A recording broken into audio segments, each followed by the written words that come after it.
खबर इंदौर के मानपुर से, जहां पर जय आदिवासी युवा शक्ति जयस संगठन के प्रदेश के सभी जिलों से आए जयस के कार्यकर्ताओं द्वारा सभा करने के पश्चात किया गया मानपुर थाने का घेराव एवं साथ ही साथ पुलिस अधीक्षक इंदौर को दिया गया है ज्ञापन।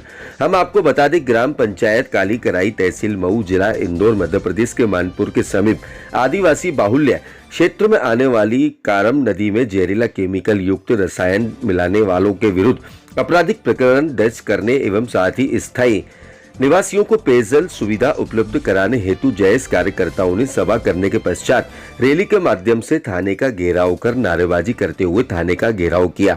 वहीं पुलिस अधीक्षक से संगठन के प्रतिनिधि मंडल ने चर्चा की व साथ ही साथ धरना खत्म कर ज्ञापन दिया गया। वहीं ग्रामीणों की विभिन्न मांगों को लेकर इंदौर पुलिस अधीक्षक ने गंभीरता को समझते हुए प्रकृति को दूषित करने वाले अपराधियों के विरुद्ध उचित कार्रवाई करने व साथ ही साथ मानवीय आपदा से आमजद को प्रत्यक्ष अप्रत्यक्ष रूप से जो जनधन की हानि हुई है उन अपराधियों पर शीघ्र ही कार्रवाई की जाएगी एवं साथ ही साथ संगठन की सभी मांगों को माना जाएगा। इसी क्रम में प्रशासन ने अपराधियों के विरुद्ध कड़ी से कड़ी कार्रवाई करने की बात कही है। तहलका इंडिया न्यूज के लिए स्टेट हेड राजेश पवार की रिपोर्ट।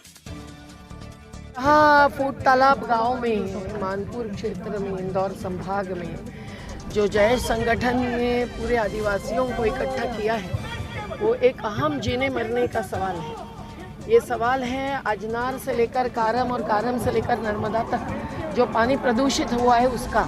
और ये प्राकृतिक आपदा नहीं है, ये मानव निर्मित आपदा है, क्योंकि यहाँ के राठौड़ परिवार के लोगों ने डंपर्स लाकर किसी कल्लू नाम के, चंदन नाम के, प्रकाश नाम के जो भी इसमें इन्वॉल्व होंगे इसकी जांच तो चल रही है। कुछ को गिरफ्तार किया है, लेकिन एक बहुत बड़ा अघन्य अपराध किया है, क्योंकि उन्होंने डंपर केवल पैसे लेकर प्रति डंपर 30 से 40 हजार रुपये नागदा से लाए हैं या पीथमपुर से लाए हैं, पर अलग अलग इंडस्ट्रीज के प्रदूषित अवशिष्ट पदार्थ इस अजनार नदी तक पहुंचाने का काम किया।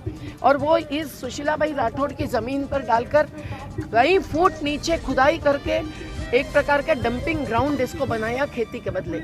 और आज इसके कारण 40-50 आदिवासियों के गांव इस आपदा के चपेट में आए हैं। मली गांव है, काली किराय गांव है, पहली पार गांव है, इनको तो पीने का पानी नहीं है। माता बहनों को दूर दूर जाकर आप यहाँ से नीचे देखेंगे, ये मानपुर का घाटी है एक प्रकार से, तो अजनार नदी शुद्ध पानी लेकर आधी बहती है और आगे आपको काली होकर जाती हुई दिखती है। तो क्या होता है बीच में ये राठौड़ परिवार का हस्तक्षेप है, जो केमिकल्स फेंकने के लिए, केवल पैसा कमाने के लिए आदिवासियों के जीवन पर आघात कर रहे हैं। कुछ जानवर मर चुके हैं और अभी एसडीएम महोदय ने कहा है, क्योंकि हम आयुक्त महोदय के पास गए थे और उनको सुनाई तो उन्होंने चकित हुए, ऐसा बताया। अधिकारियों से बात की, दूसरे दिन कलेक्टर आए, लेकिन अभी तक पूरा निपटारा नहीं हुआ है। कुछ 390-400 तक मेट्रिक टन तक उन्होंने कुछ मिट्टी जेसीबी से निकाली। मुझे लगता है युद्ध स्तर पर काम होना चाहिए। हर गांव में, न केवल एक मली गांव में, हर गांव में पर्याप्त पीने का पानी पहुंचना चाहिए, वो भी तत्काल। और अजनार नदी कारम में नर्मदा, धर्मपुरी तहसील के एक गांव में अगर निकला है काला प्रदूषित पानी, तो नर्मदा में जाएगा तो क्या होगा? हजारों की मौत, केवल मछली की नहीं, इंसानों की भी।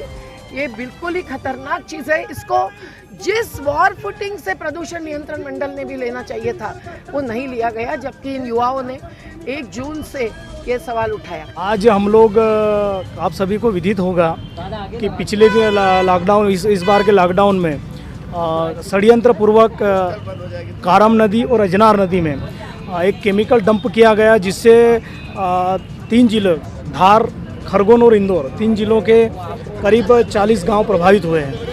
और उसमें अभी तक आरोपी पे जो कार्रवाई करना चाहिए थी यहाँ की स्थानीय प्रशासन द्वारा नहीं किया गया। इसी बात का समाज में एक आक्रोश था, युवाओं में एक गुस्सा था, इसीलिए हम लोगों ने आज ये आंदोलन किया। नदी में पिछले दिनों एक प्रदूषित केमिकल को अनलोड करने को लेकर आज स्थानीय तथा आसपास के कुछ संगठनों के द्वारा अपना एक रैली और सभा रखी गई थी, और उसके अंतिम क्रम में थाने पर आकर उन्होंने अपना ज्ञापन दिया गया। जो भी रैली में प्रदर्शनकारी थे, शामिल लोग थे, आयोजक थे, उनके कुछ बिंदु थे, उनका समुचित जो पुलिस के द्वारा अभी तक कार्रवाई की जा चुकी है उनको बताया गया। जो पुलिस कार्रवाई आगामी 1 हफ्ते में करेगी वो भी बताया गया। हालांकि जितनी सख्त से सख्त कार्रवाई, निष्पक्ष कार्रवाई जो हो सकती थी अभी तक पुलिस के द्वारा की जा चुकी है। फिर भी एडिशनल एसपी मऊ के पर्यवेक्षण में लगातार इस प्रकरण की विवेचना जारी है। जो भी इसका निष्कर्ष होगा आगामी 15 दिवस में इस प्रकरण का पूरा निराकरण पुलिस के स्तर से किया जाएगा। साथ ही जो आंदोलनकारी यहाँ पर या जो हमारे आदिवासी भाई बहन जहाँ उपस्थित थे, मैंने उनका आह्वान किया है कि अगर कुछ पेड़ प्रदूषित हुए हैं, निसंदेह एक क्षति है, आइए हम सब मिलकर 25 तारीख को रविवार के दिन इतनी बड़ी संख्या में उपस्थित हों और उस नदी के किनारे किनारे 10,000 पौधों का रोपण करें। क्या प्रमुख मांगे? अब ये आपने सुना है, आपकी जानकारी में।